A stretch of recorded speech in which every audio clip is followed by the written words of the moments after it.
This movie was fine, I guess.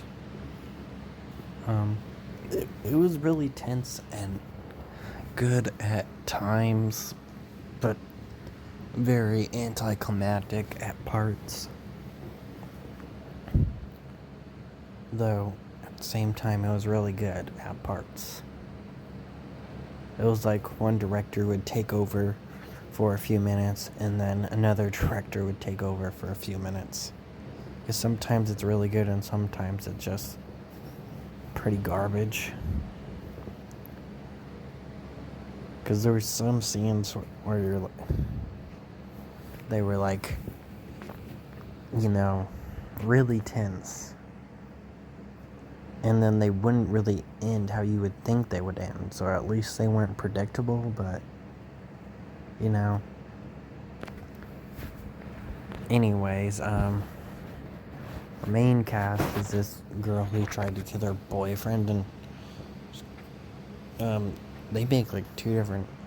The first one actually isn't really a joke, but the second one is kind of a joke about how she tried to kill her boyfriend.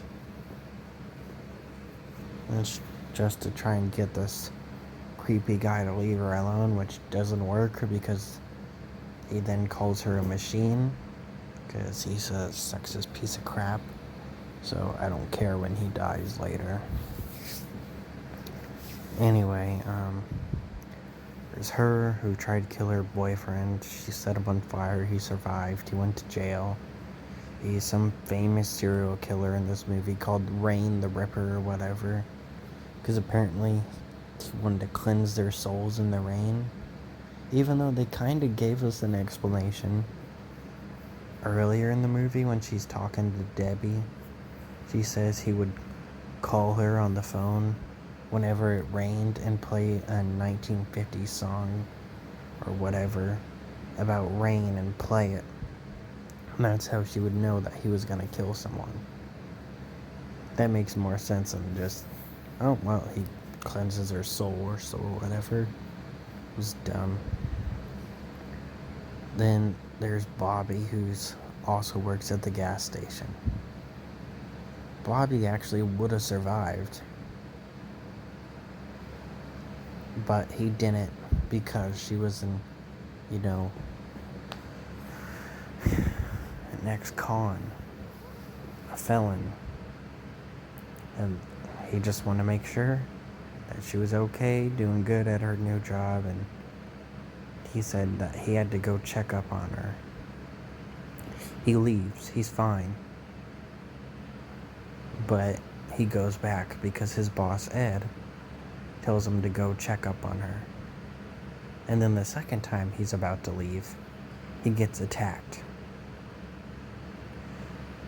There's actually a dumb thing, though, in this movie, though. When, they kind of do this fake out, which was kind of cool, but still utterly ridiculous. Where there was this girl that wore almost the exact same raincoat that her ex-boyfriend does, who also ends up trying to kill her. She turns out to be the mother of one of the victims, and they fight for 2-3 minutes, maybe 4. Gets a few slashes on her, locks herself in a room, attacks her. The parole officer ends up showing up and killing her. And that's the end of her. I don't know why that was really needed. It wasn't. Anyway, he ends up mentioning that, hey, there was a thunderstorm and that made a few of the prisoners escape, and one of them was her boyfriend. And she was like, well, I guess he is real. He's here. Then he shows up just in time to knock out the parole officer. He later kills the parole officer and Debbie, like, super fast.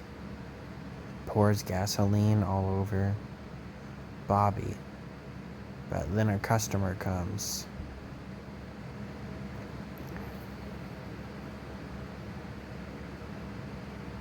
So, actually, he leaves for a few seconds for whatever reason. Then he comes back to pour the gasoline on him. Then the customer comes.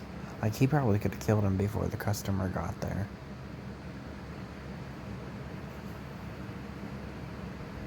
But yeah, I thought Bobby would have survived for, like, the most part. He was pretty smart, told him where the shotgun was, had her wait to untie him until she got her a weapon to defend himself, and tells her to keep the thing trained on the door the whole time until he comes in, and to shoot as soon as he comes in. But he ends up getting killed because he turns the lights off. He starts pointing and looking around, and he uses the giant sledgehammer and hits him in the head and kills him. Which normally I wouldn't criticize, a giant sledgehammer killing someone in one hit. But in this movie, the parole officer, his death was very brutal. Anyway, he was killed with the giant sledgehammer. He got hit in the head once, right directly on the head. He was tied to a chair, directly on the head. He still survived. Had a good gaping wound, but not too bad. Probably could have survived. He hit him in the head again. He was still decently alive. It took him 3 hits before he was killed. Then he kept hitting him. So, yeah, definitely unnecessary, but, he's a serial killer who killed 35 women. So, anyway, it took him 3 hits to fully kill him. But it took him 1 hit to kill Bobby. Just felt, lame. Especially since he only had a little bit of blood. He had more blood when he got hit in the head with a bag of got hit in the back of the head with a hammer, which is how he got kidnapped by James. And it should have been a bigger wound than that, with the sledgehammer straight to the jaw. It just felt lame. Definitely shouldn't, have killed him that easily when it took 3 to kill the other guy. I don't think it should have took 3 to kill the other guy anyway. He was basically dead by the second hit, though. It was still a hit directly on the head, and he's still okay. But this guy gets hit in, the side of his face, and he's dead.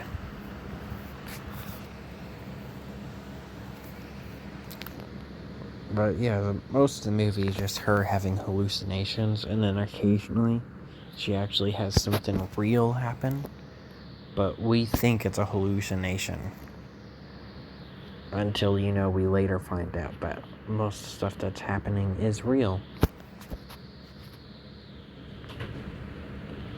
So there's that. So upon a rewatch, this movie might be a bit better. Yeah, this definitely wasn't the best.